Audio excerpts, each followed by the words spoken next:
성도로서의 신약적 사역이라고 하는 것, 신약적인 사역이라고 하는 것은 오직 한 가지밖에 없다.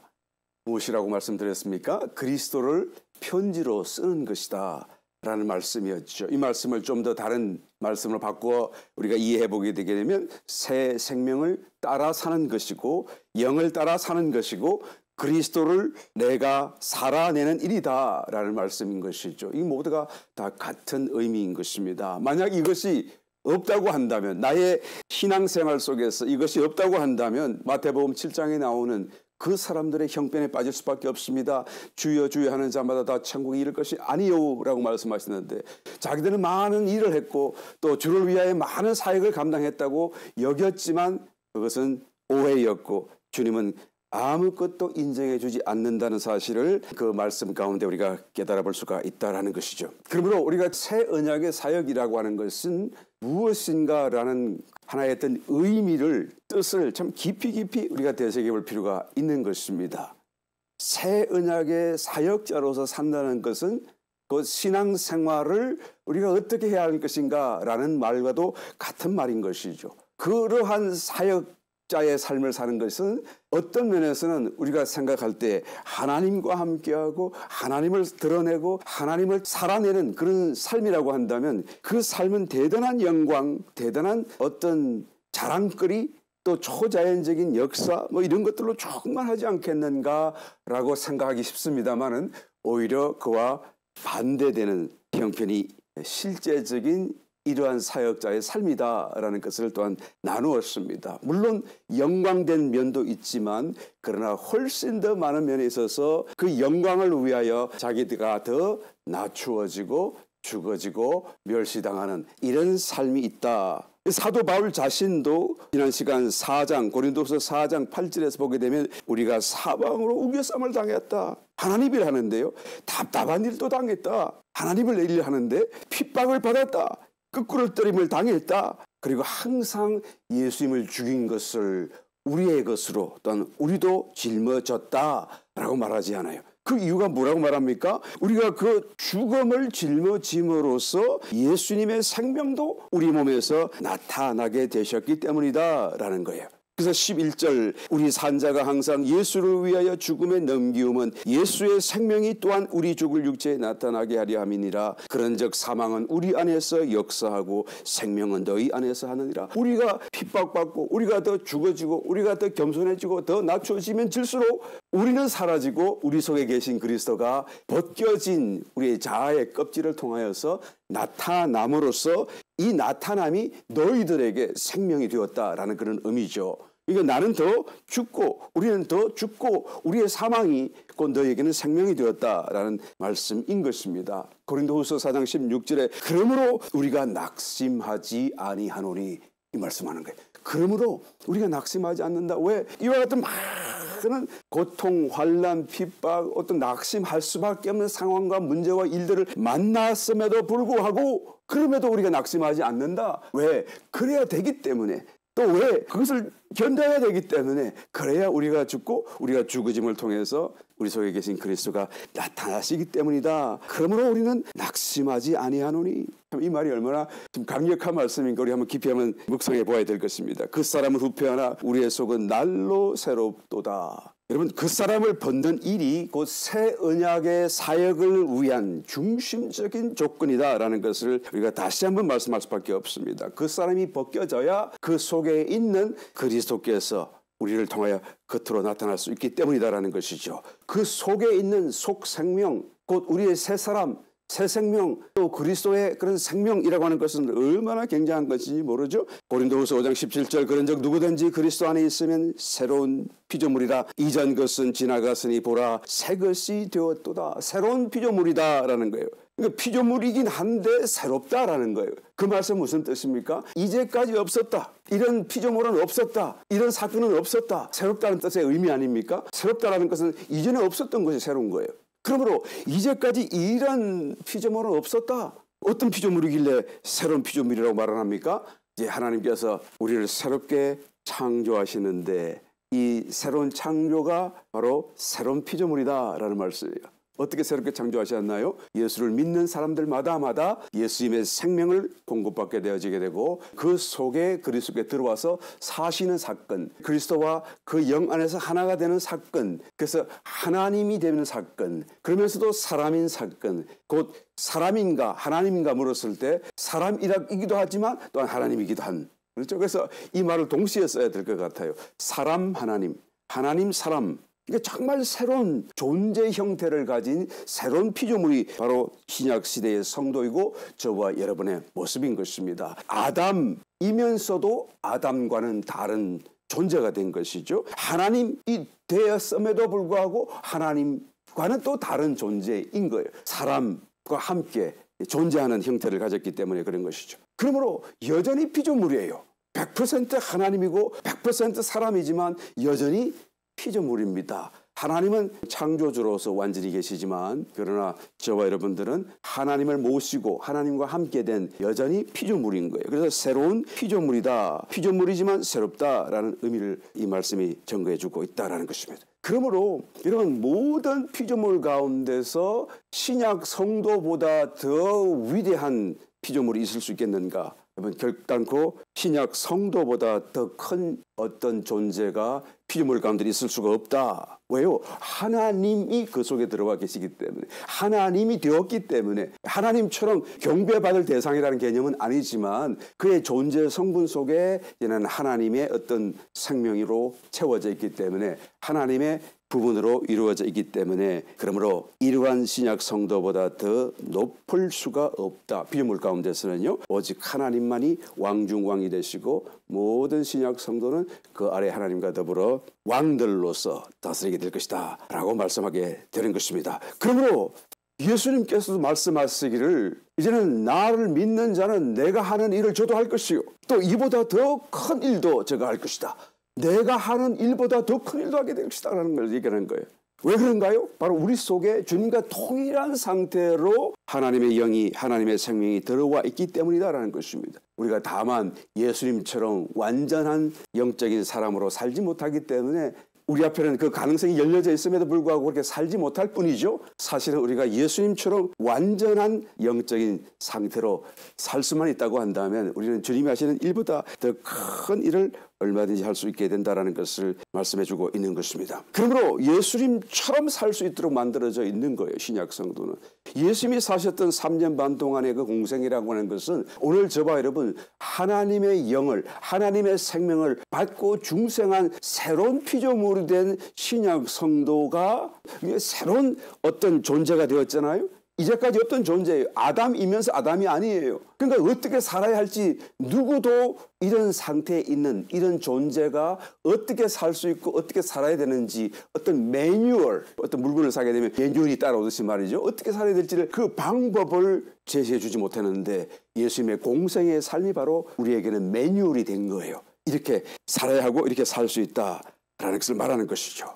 저와 여러분이 예수님처럼 살아야 되고 또 살 수 있다는 것을 믿게 되시기를 예수님 이름으로 축원합니다. 정말 새로운 피조물이 되어져서 우리는 예수님 같이 되어져야 되는데 우리가 늘 죄 가운데 굴복당하고 그렇게 살지 못하는 것, 늘 실패하고 늘 자책하면서 야 정말 우리가 살아야 갈 길, 우리가 이루어야 될 저 목표는 너무 멀고 요원한 거 아닌가라는 생각을 아마 끊임없이 하게 될 것입니다만 우리가 일반적으로 이 생각은 어떻게 일어나죠? 우리의 바깥에서 어떤 일을 하고 바깥에서 주님의 어떤 이런 거룩한 성품을 닮아서 행동하고 그런 생각에 두지 않습니까? 그러나 사실은 바깥이 아니라 우리 속에서 내 속에서 이 일들이 다 일어나고 이 일들이 이 속에서 일어나는 것이다라는 것을 주목하고 깨닫는 사람 또 깨달아도 여전히 그것을 관심하는 사람은 많지 않습니다. 무엇입니까? 곧 그 사람을 벗는 일이요 그리고 속 사람으로 덧입는 일이요. 이것이 바로 모든 것을 다 이루어주는 일이고 이 모든 일을 이루어주는 하나의 방법이고 길이다라는 것이죠. 예수님도 하나님으로 계셨다가 사람의 몸을 입고 성육신하셨어요. 그런데 성육신하신 주님께서는 정말 답답함을 느끼셨습니다. 누가복음 12장 50절 말씀을 보게 되면 나는 받을 세례가 있으니 그 이루기까지 나의 답답함이 어떠하게 되냐. 여기서 세례라고 하는 것은 앞뒤 문맥을 말씀을 찾아보게 되면 예수님이 고난의 잔을 그러니까 십자가에서 죽으시고 몸을 벗는 일을 두고 하는 것이다라는 것을 분명히 알 수가 있죠. 그러니까 내가 이 몸을 벗기 전에는 얼마나 답답한지 모르겠다. 예수님께서 이미 하나님이신 분으로 계셨다가 사람의 육신 속에 들어오셨을 때부터 너무 답답한 거예요.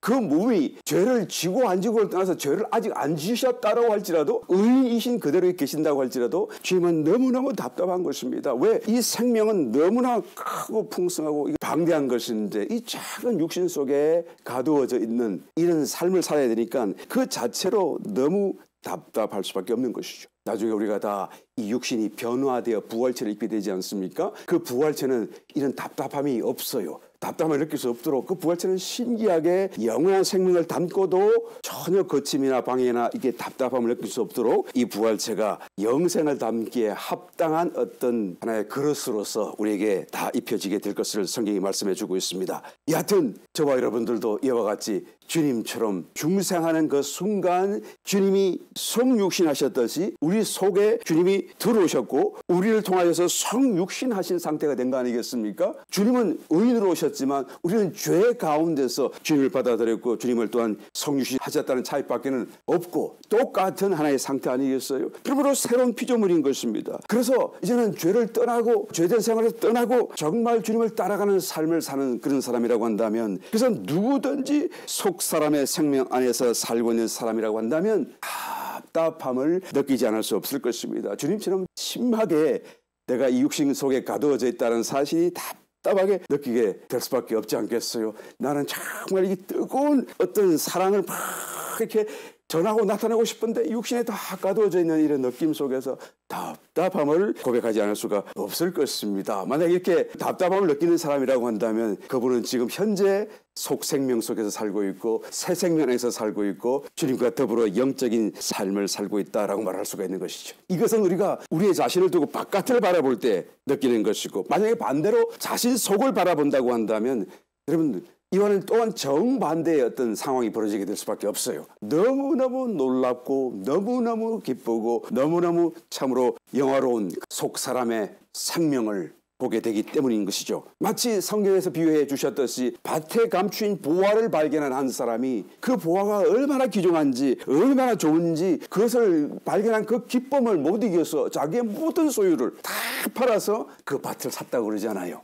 모든 것을 포기하기를 기꺼워하지 않고 다 그것을 포기할 수 있는 그런 큰 기쁨이 바로 자기 속 생명이다라는 것을 말해주고 있는 것입니다. 언젠가 한번 어느 소설을 쓰는 분이 질문을 서두에 썼던 것을 기억합니다. 예수님을 믿는다고 하는 것이 참으로 우리가 생각할 때는 행복하고 기쁨이 오고 모든 문제가 해결되고 좋은 일이 벌어질 것으로 생각하지만 사실은 그렇지 않습니다. 왜냐? 12사도 예수님을 가장 가까이에서 가장 잘 믿었던 그 12 제자들의 그 최후를 보십시오. 그 마지막을 보시게 되면 모두가 다 이렇게 죽고 저렇게 죽고 다 죽었지 않습니까? 그 최후는 마지막은 정말로 처참하고 슬픈 엔딩으로 끝나지 않습니까? 그러므로 예수님을 믿어도 누가 겁이 나서 이렇게 깊이 묻을 수 있겠습니까? 누가 예수님을 참으로 깊이 따라가려고 하겠는가라는 질문으로 책을 썼던 것을 한번 기억합니다. 물론 마지막에는 그 책을 이렇게 반어법적으로 그것을 질문한 것을 알게 됩니다만은 여하튼 초기에 그 질문을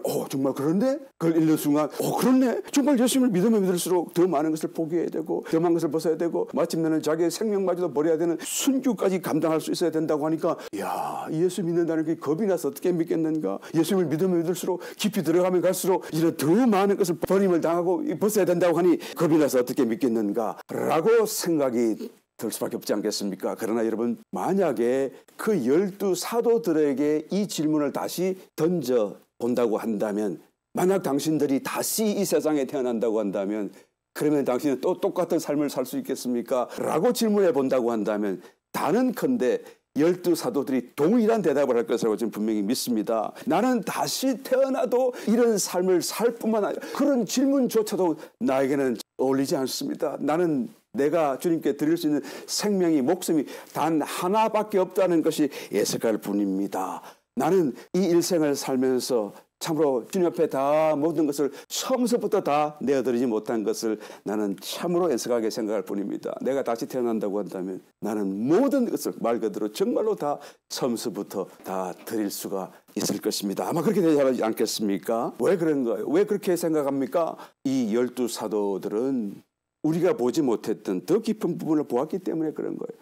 우리가 알지 못하는 정말 감추인 보화의 그 깊은 것을, 하나님을 만나고 하나님을 알고 하나님의 그 뛰어나심을 이 12사도들은 우리보다 더 잘 알고 체험하였기 때문이 아니겠습니까? 그러므로 그들은 그 기쁨을 갖고 사역을 하는 거죠. 그 기쁨을 전하는 거예요. 이것이 사역이에요. 자기 속에 계신 그리스도, 자기 속에 감추어진 보화를 자랑하고 전하고 증거하고, 이것이 바로 사도들의 사역이었고 이것이 새 언약의 사역자의 사역이 될 수밖에 없다라는 것이죠. 그러므로 새 언약의 사역자가 되기 위해서는 여러분, 하나님을 체험해야 돼요. 자기 속에 살고 계신 하나님과 만나야 돼요.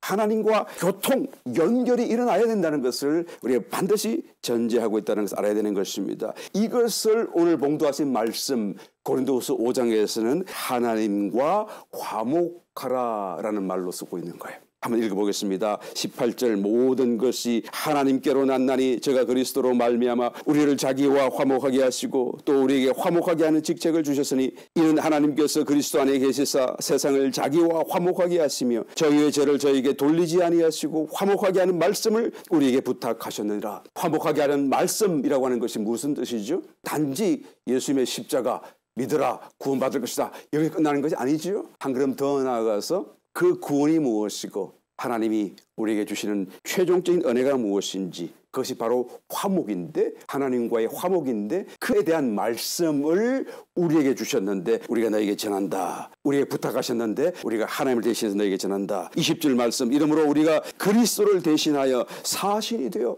그러니까 사신, 엠베서더, 이런 무슨 뜻이죠? 한 나라를 대표하여서 그 나라의 입장을 고스란히, 자기 생각이 아니고 나라의 입장을 고스란히 전달하는 거예요. 이게 사신, 엠베서더의 어떤 사명 아닙니까? 그러니까 지금 사도 바울께서는 우리가 그리스도를 대신하여 사신이 되어 하나님이 우리로 너희를 권면하시는 것 같이 그리스도를 대신하여 간구하노니 너희는 하나님과 화목하라. 지금 너희는 하나님과 화목하라, 이 말씀은 자기의 말이 아니고요, 하나님의 말씀이다 이 말이에요. 하나님의 마음을 너에게 지금 그대로 고스란히 전한다. 내가 엠베서더로서 내가 깨달은 바를 말하는 것이 아니라 하나님이 하시고자 하는 말씀을 내가 그대로 이렇게 트랜스포테이션 한다, 그 말씀이에요 지금. 그러니까 이 말씀의 이 의미가 굉장한 것이죠. 하나님께서 너희가 나와 화목하라 라는 이 말씀을 지금 하고 계시다라는 거예요.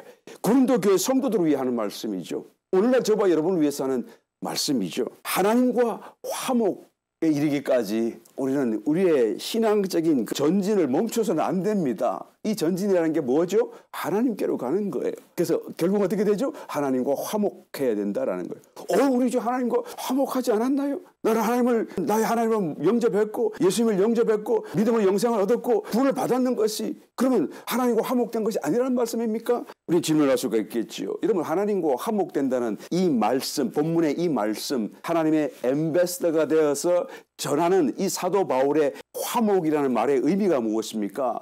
두 가지가 그 속에 포함되어 있습니다. 하나님과 화목한다는 것은 첫 번째로 죄를 씻어야 하나님과 화목하겠죠. 우리의 일반적인 그런 개념으로 알고 있는 그 내용입니다. 그래서 그리스도의 십자가를 믿음으로 받아들임으로써 우리의 모든 죄를 다 대속받고 우리가 정결케 되어졌고 의인이 되었고 이런 그리스도 안에서 구원을 받은 이 사건을 두고 말하는 것입니다. 고린도 교회 성도가 그랬잖아요. 그게 전부가 다 성도요, 전부가 다 모인 것이 교회가 된 거 아니겠습니까? 이 사람들은 예수를 믿었고 구원받았고 죄 씻음 받았고 그리고 전부 다 이제는 그리스도의 십자가 안에 들어온 것입니다. 그런데 그 사람들에게 지금 화목하라, 그 말씀하는 거예요. 그러니까 이 화목이라는 말의 의미가 또 다른 어떤 것이 있다라는 것을 우리가 분명히 알 수 있죠. 두 번째, 무엇이 하나님과 화목하는 것입니까? 이는 죄를 씻음 받았을 뿐만 아니라 우리가 이제 삶이 달라져야 되는데 어떻게 달라져야 되는 것인가? 육으로 사는 것을 떠나나와야 되는 거예요. 육신을 따라 사는 것을 떠나나와야 되는 것입니다. 육신의 그런 종살이 육신의 소욕을 따라 사는 데서 떠나나와야 되는 것이죠. 이것을 두고 히브리서 기자는 성막의 지성소, 성소의 개념으로 아주 시침과 가루를 보듯이 우리에게 보여주고 있는 거야. 히브리서 10장 19절 이하의 말씀. 그러므로 형제들아 우리가 예수의 피를 힘입어 성소에 들어갈 담력을 얻었나니 그 길은 우리를 위하여 휘장 가운데로 열어놓으신 새롭고 산 길이요 휘장은 곧 저희의 육체니라 라고 말씀하죠. 여기서 성소에 들어갈 담력이라고 하는데 이 성소는 앞뒤 전후 문맥을 살펴보게 되면 성막의 지성소를 의미하는 거예요. 지성소도 성소죠. 그러니까 거룩한 성소 대 지극히 거룩한 성소를 두고 지성소라고 말하는 것이고 또 그 지성소가 앞에 있는 성소와 구별하여서 말할 때 성소요 지성소라고 말하는 것처럼 이 여기서 말하는 성소라고 하는 개념은 지성소를 의미하는 거예요.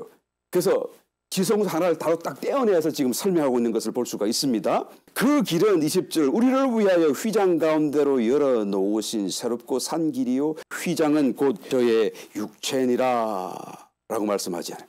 성막 뜰레에는 번제단 그 다음에 물두멍이 보이네요. 그리고 물두멍을 지나면 첫 번째 휘장이 있고 첫 번째 휘장을 열고 들어가서 보게 되면 지금 클로즈업하면 저런 모양이 되겠죠. 그러니까 오른쪽에 떡상이 있고 왼쪽에 황금 덩대가 있고 그 다음에 가운데에 앞서서 가운데에 분향단이 있고 분향단 뒤에 바로 붙은 데가 둘째 휘장이죠. 그 둘째 휘장을 열고 들어가서 보게 되면 지금 마치 연기처럼 하나님의 어떤 임재를 나타내고 있는 그림이 그려져 있죠. 바로 그 밑에가 법궤, 언약궤, 속죄소 그런 것을 의미하고 있는 것을 보게 됩니다. 그래서 바깥뜰에서 말이죠. 번제단에 우리가 짐승을 잡고 피를 쏟고 그리고 각을 뜨고 태우잖아요. 그러니까 그 번제단에서 죄의 문제를 다루고 있는 것입니다. 그 죄의 문제를 다 번제단에서 일단 해결하는 거죠.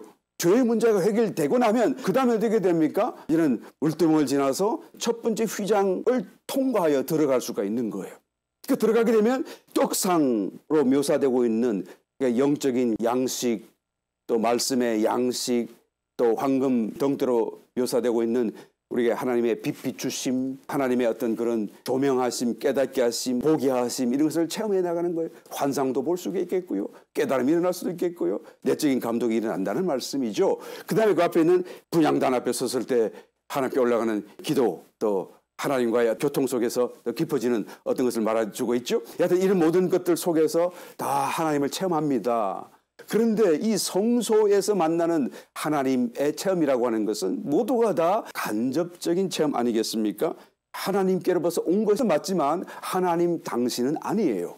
하나님의 마치 그림자, 하나님의 어떤 것을 이렇게 간접적으로 체험하는 단계가 바로 성소의 체험이다라고 말할 수가 있는 것이죠. 그러니까 죄를 해결하고 죄 문제가 해결된 사람은 하나님을 체험하되 다 간접적으로 성소의 체험을 할 수 있겠지만 그러나 정말로 하나님을 계신 그대로 하나님을 직접적으로 체험하기 위해서는 반드시 저 둘째 휘장인 지성소 안으로 들어가야 돼요. 왜요? 그 지성소에 지금 마치 연기 기둥같이 묘사되어 있는 그 속죄소 위에 계신 하나님 그 영광은 꼭 지성소에만 계시기 때문에 그런 것이죠. 그러니까 하나님을 직접적으로 체험하고 깨닫고 만나려고 한다고 한다면 반드시 첫째 휘장뿐만 아니라 둘째 휘장도 지나가야 돼요. 첫째 휘장은 죄의 문제를 다루고 있다고 한다면 그래서 죄를 십자가에서 다 대속받고 믿음으로 다 정결함 있고 의인이 됐다고 한다면 바로 적시로 하나님의 어떤 체험을 우리가 얻을 수가 있는데 그 체험은 성소의 체험. 그러나 이제는 더 깊이 들어가서 하나님을 직접 그 영광을 직접 하늘로부터 내려와 계시는 하나님의 그 빛을 계신 그대로 우리가 뵙고 체험할 수 있는 단계는 지성소라는 것이죠. 그리고 지성소로 들어가기 위해서는 반드시 둘째 휘장을 지나가야만 되는 것입니다. 그런데 이 둘째 휘장이 뭐라고 지금 히브리서 기자가 말씀했나요? 휘장은 곧 저의 육체니라 이렇게 말씀하잖아요. 저의 육체, 저가 누구죠? 예수님의 육체. 예수님이 십자가에서 그 육신을 고난당하시고 죽으심으로 이제는 이 지성소 휘장이 죽으시는 그 순간 위에서 아래로 찢어져 버리는 거예요. 히브리서 기자가 깨닫고 보니까 이 육체가 바로 이 육체라는 것을 알게 된 거예요. 그러니까 예수님께서 저의 육체를 휘장이 찢는 것 마찬가지로 찢으심으로써 그 길이 열린 거예요. 어떤 길이요? 하나님께로 직접 들어갈 수 있는, 나아갈 수 있는, 지성소로 향할 수 있는 길을 열어준 거예요. 그러니까 저와 여러분들은 이제는 다 하나님께로 직접 대제사장만에게만 허락된 그 길을 갈 수 있게끔, 하나님 영광 앞에 나아갈 수 있게끔 그 길이 열어져 있다라는 거예요. 그런데 첫 번째 휘장은 죄의 문제라고 한다면, 두 번째 휘장은 육신의 문제, 육체의 문제. 내가 주님께서 십자가의 은혜를 통하여 이것도 저것도 다 열어놓으셨다고 할지라도 나는 여전히 육체를 따라 살고 있다고 한다면, 죄를 씻음받았을지는 모르겠지만 육신을 따라 살고 있다고 한다면 여러분 지성소로 들어갈 수 없다라는 사실을 말씀해 주고 있는 줄 믿습니다. 오직 하나님은 지성소 안에만 계시기 때문에 우리가 육신을 따라 사는 삶을 떠나나오지 않고서는 하나님과 화목할 수가 없어요. 출애굽 25장 21절 속죄소를 그의 위에 얹고 법궤죠, 언약궤 위에 있는 그 덮개가 아니라 속죄소입니다. 내가 내게 줄 정거판을 궤 속에 넣어라. 거기서 내가 너와 만나고 속죄소 위 곧 정거궤 위에 있는 두 그룹 사이에서 내가 이스라엘 자손을 위하여 내게 명할 모든 일을 내게 이르리라. 하나님이 어디서 기다리고 계시는가요? 속죄소, 지성소 안에서요. 우리를 기다리고 있다는 말씀을 분명히 해주고 있지 않습니까? 이것이 하나님과의 화목인 거예요. 진정한 화목인 거예요. 죄는 씻음 받았다고 할지라도 하나님과의 화목은 찾지 않을 수 있죠. 신앙생활하면서 죄는 씻음 받고 의인이 되었고 성소의 삶을, 많은 어떤 체험을, 또 초자연적인 체험을 누릴 수 있을지 모르겠지만, 그러나 그런 상태로 하나님과 화목했다라고 말할 수는 없는 거예요. 지금 사도 바울이 말씀하는 하나님과 화목하라 하는 이 말씀은 지성소 안으로 들어오라는 그 말씀이에요. 너희가 성소 안에만 머물고 있다고 한다면 그것은 구원이 다 일어난 것이 아니다라는 걸 얘기하는 것이고, 하나님과 화목한 것이 아니다라는 것을 얘기하는 거예요. 우리 여기서 분명히 깨달음을 가져야 되는 것입니다. 그렇잖아요. 성도님, 하나님을 사랑하십니까? 사랑하고 말고요. 그러면 천국 사모하시겠네요. 사모하고 말고요. 그러면 빨리 천국 가시길 위해서 기도해 드릴까요? 지금 가시길 기도해 드릴까요? 그러면 또 마음이 그렇잖아요. 그 말을 쉽게 받아들일 수가 없어요.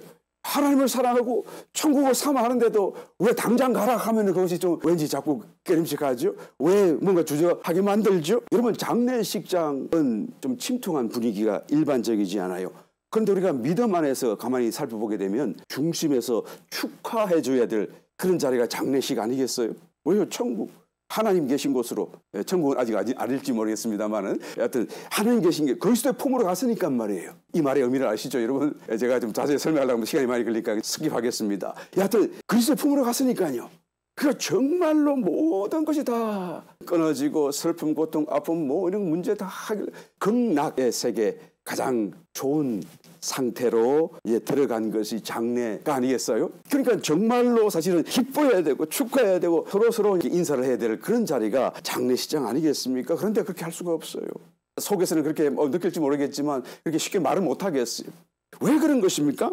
우리가 뭔가 죄는 씻음 받았지만 여전히 죄성이 남아있기 때문에 아직도 뭔가 하나님께 뭔가 팍 들어가는 것이 쉽게 안 되는 거예요. 여러분, 돌아온 탕자를 한번 생각해 보시기 바랍니다. 아버지와 함께 살면서, 아버지의 복락 속에 살면서 어떤 생각을 가졌나요? 어떻게든지 아버지를 떠날 생각만 하지 않아요. 어떻게든지 아버지를 떠날 궁리만 하고 있잖아요. 아버지와 좀 친밀하게 지낼 그런 자리에 있으면서도 불구하고 친밀함을 추구하기보다는 어떻게든지 아버지를 내가 덩지고 멀리 가야지 그 생각만 하지 않아요. 나중에 돌아와서 아버지와 친밀하게 됩니다만은 그때 처음 떠나기 전부터 얼마든지 할 수 있는데 그걸 안 해요. 왜 안 합니까? 죄성이 남아있기 때문이 아닌가 생각할 수밖에 없는 것입니다. 성경을 읽기보다는 드라마를 보고 유튜브를 보는 것이 너무 쉽고 수월하고, 기도를 하기보다는 전화해서 이게 수다라도 떠는 거, 기도 1시간 하는 것보다는 수다 1시간 떠는 거 훌쩍 지나가 버리죠. 하나님을 찾기보다는 하나님 안에 어떤 것을 찾기가 더 아주 자연스럽고 쉽고 더 좋은 것 같아요. 유튜브를 한참 보고 있다가 어떤 생각이 듭니까? 아이고, 이거 재미도 없는데 내가 왜 이거 보고 있나? 라고 생각하면서도 또 그 유튜브를 닫지 못하는, 왜 그럴까요? 우리 속에 죄성이 우리를 끌기 때문에 그래요. 하나님을 사랑한다고 하면서도 불구하고 끌어당기니까 그러니까 이런 사람들에게 광야 기도하라니까 그 기도가 얼마나 힘들어요. 그러니까 뭐 유튜브만 안 보는 게 아니라 어떻게 합니까? 모든 걸 다 끊고 광야로 가야 되니까 그것이 하나님 계신 곳이라고 하니까 이게 얼마나 힘든 겁니까? 사실은 쉬운 것인데도 불구하고 그것이 그렇게 어려운 거예요, 하기가. 왜 그런가요? 우리 속에 죄는 씻음 받았을지 모르겠지만 죄성의 문제를 해결하지 못했기 때문에, 육신의 문제를 해결하지 못했기 때문에, 육체의 소욕을 해결하지 못했기 때문에, 여러분 하나님의 계획이 무엇입니까? 오늘 본문 말씀은 이것까지도 분명히 말씀하고 있습니다. 하나님의 계획은 우리 모두를, 구원받은 신약 성도를 하나님의 의로 만드시겠다는 거예요. 하나님의 의로 만든다는 것은 여러분 천연적인 생명이 완전히 죽음으로 들어가는 것을 말하는 것입니다. 완전한 죽음, 하나님과의 완전한 화목, 또 구원을 받되 완전한 완성을 말하는 거예요. 그런 상태로 만드는 것이 하나님의 의가 되는 것입니다. 우리를 하나님의 의로 삼으신다는 것과 그리스도 예수님이 우리의 의가 되시다는 말은 다른 말이에요. 고린도후서 5장 21절, 하나님이 죄를 알지도 못하신 자로 우리를 대신하여 죄를 삼으신 것은 우리로 하여금 저의 안에서 하나님의 의가 되게 하려 하심이니라. 그러니까 예수님이 십자가에서 고난당하신 그 이유가, 우리를 구원하신 그 이유가 우리로 하여금 하나님의 의가 되게 하기 위함이다라고 분명히 말씀하셨죠. 고린도전서 1장 30절에는 너희는 하나님께로부터 나와서 그리스도 예수 안에 있고 예수는 하나님께로서 나와서 우리에게 지혜와 의로움과 거룩함과 구속함이 되셨다라고 말씀하지 않아요. 그러니까 이것과 이것은 다른 말씀이에요. 그리스도가 우리의 의가 되셨다는 것은 그냥 그것 때문에 우리가 죽을 사람이 살고 심판받은 사람이 구원받고 지옥 갈 사람이 천국 가고 그런 의미고요. 그런데 우리가 하나님의 의가 되셨다는 이 말씀은 이는 이것보다 훨씬 더 적극적인 면을 얘기하는 거예요. 우리 자체가 하나님의 모든 의를 대변하고 하나님의 모든 영광을 다 우리가 대신하여 드러낼 수 있는 존재가 된다는 거예요. 이게 굉장한 사건이에요. 이게 뭐라고요? 하나님의 계획이라는 거예요. 하나님이 세워놓으신 뜻이고 계획이라는 거예요. 어떻게 한다고요? 우리 모두를 하나님의 의를 나눠주실 뿐만 아니라 우리를 붙들고 더 높이셔서 하나님의 의가 되게 하신다는 말씀이죠. 최종적으로 새 예루살렘 성으로 완성되게 될 텐데요. 그 새 예루살렘 성의 영광을 한번 상상해 보시기 바랍니다.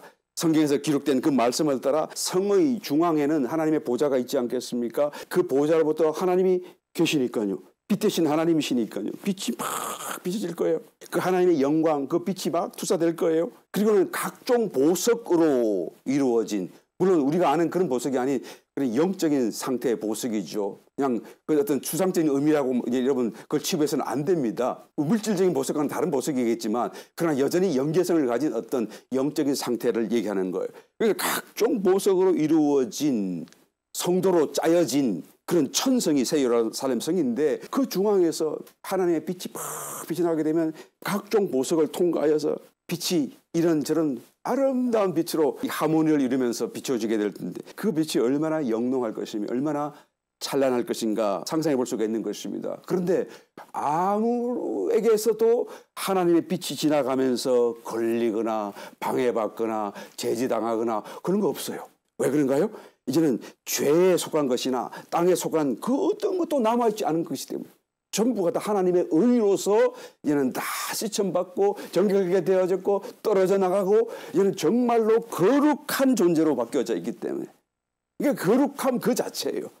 그래서 하나님의 영광이 방해받지 않고 이제는 구원받은 성도들을 통해서 비쳐나가고 각양의 아름다운 찬란한 영광으로 빛나는 성이 바로 새 예루살렘 성이고 바로 구원의 완성이 된다는 것을 말해주고 있는 것이죠. 이것을 두고 지금 하나님과 화목하라 라고 말씀하는 것입니다. 한 걸음 더 나아가서 고린도후서 6장 1절로 우리가 하나님과 함께 일하는 자로서 너희를 구원하노니 하나님의 은혜를 헛되이 받지 말라. 가라사대 내가 은혜 베풀 때에 너를 듣고 구원의 날에 너를 도왔다 하셨으니 보라 지금은 은혜 받을 만한 때요 보라 지금은 구원의 날이로다 라고 말씀하는 것이죠. 하나님의 은혜를 헛되이 받지 말라. 이 놀라운 은혜를 너희가 쉽게 생각하지 말라는 말씀을 하고 있는 것이죠. 은혜, 구원, 때, 이 의미를 전부 다 우리가 한번 더 요약해 보게 되게 되면 하나님의 뜻은, 그 계획은 우리로 의로 하나님의 의로 만드시겠다고 하는 그 찬란한 영광으로 만드시겠다고 하는 하나님의 뜻은 반드시 성취될 것인데 그런데 그것이 지금 이적기고 지금 은혜를 주시는 때니 받으라. 제대로 구원의 길로 완성으로 나가라. 그러나 만약에 지금이 아니라고 한다면 너희가 이 하나님의 뜻이 너희를 통해서 너희에게 이루어질 텐데 그때는 은혜 없이 구원을 받게 된다는 그런 의미잖아요. 지금이 은혜 받을 만한 때요. 지금이 구원의 날. 이 말씀이 여러분 처음 예수 믿지 않는 사람들이 하는 말씀이라고 생각하지 마세요. 그 말씀은 잘못된 말씀이에요. 지금이 은혜 받을 만한 때요. 지금이 구원받을 때요. 복음을 듣고 너희들이 예수 믿으라. 그 말 하려는 게 아니라는 거지 않습니까? 이 말씀은 지금 고린도 교회 성도들에게 주는 말씀이에요. 저와 여러분에게 주시는 말씀이에요. 이미 예수 믿는 사람들에게 하시는 말씀이에요. 그러니까 이 은혜라고 하는 것, 이 구원이라고 하는 것은 문맥상 하나님과의 화목을 얘기하는 것이죠. 그러니까 하나님과의 화목, 은혜, 구원은 다 하나를 가지고 지금 가르치고 있는 것을 보게 되는 것이죠.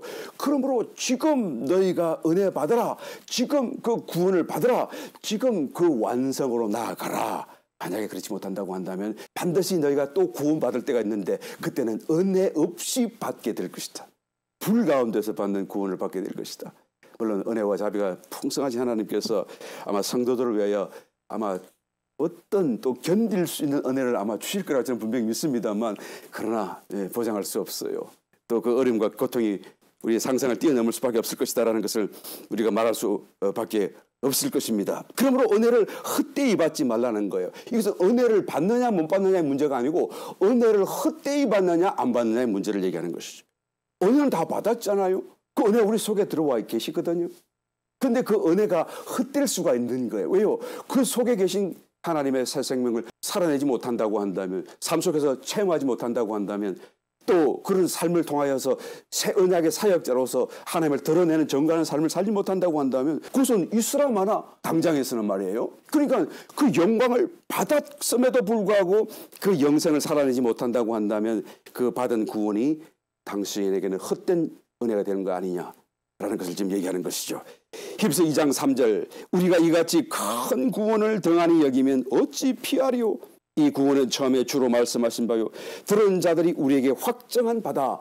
그러니까 한 걸음 더 나가서 히브리서 기자는 이 구원을 등한히 여기면 이 큰 구원을 등한히 여기면 심판을 받게 될 것이다 라는 말을 하는 거예요. 한 달란트를 땅에 묻어둔 그 사람, 땅에 묻어뒀다는 그 땅이라고 하는 것이 영적인 의미 속에서 무엇을 의미하죠? 육적인 생명을 의미하죠. 자기의 자랑, 자기의 욕심, 자기 하고 싶은 거 하는 것, 자기의 고집, 자기의 취향, 자기를 위하여 사는 이런 모든 것을. 그래서 심지어 기도도 하나님 나를 위해서 이거 해주세요. 하나님 이걸 해야 됩니다. 이렇게 하는 이런 삶을 사는 사람을 두고 얘기하는 것이죠. 근데 그 한 달란트가 드러나지 못해요. 자기 속에 하나님의 어떤 생명과 하나님께 어떤 것이 있는데 그것이 자기에게서 살아나와야 되는데 그것을 땅에 묻어둔 사람 어떻게 되었죠? 심판받습니다. 바로 그것을 지금 얘기하는 것이죠.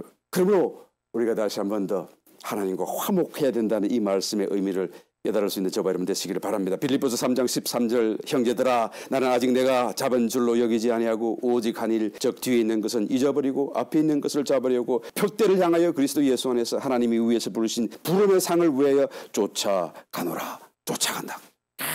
앞을 향해 가는 거예요. 예수 믿고 구원받아서 이게 됐다가 아닙니다. 그렇죠? 거기서부터 지금 다른 일을 하는 거예요. 앞을 향해 나가는 것입니다. 어떤 분은 그러시대요. 내가 하나님의 일을 하는 것은 하나님 앞에 상 받으려고 하는 거 아닙니다. 상 안 주셔도 나는 이 일 할 거예요. 이렇게 얘기하는데요. 예, 그런 분들은 참 이제 하나님 앞에 가셨을 때 하나님이 상을 주시고 밀려나 주시면 탁 벗어가지고 주님 앞에 겸손하게 내어 드리시기를 바랍니다. 그래서 저 같으면 절대로 그렇지 않을 것 같아요. 주시면 감사합니다 받을 것 같아요. 하나님 정말 감사합니다 하고 받을 것 같아요. 그럼 이제 하나라도 더 받았으면 좋겠다는 하면 얼마나 영화로운 상일지 몰라요. 그래도 여러분 상을 받고 안 받고를 떠나서요. 그 상 받는 그 길이 하나님과 화목하는 길이에요. 하나님을 기쁘시게 되는 길입니다. 하나님 앞에 나아가는 길이에요. 그 일을 더 힘써 달려갈 수 있는 저와 여러분 되시고 구원을 완성할 수 있는 저와 여러분 다 되시기를 예수님 이름으로 축원합니다. 어떻게 하면 이 구원의 완성으로 나아갈 것인가? 무엇을 해야 되는 것인가? 어떤 삶을 사는 것인가? 라는 등등의 문제는 우리 다음 시간에 계속하여 또 말씀을 통해 살펴보도록 하겠습니다.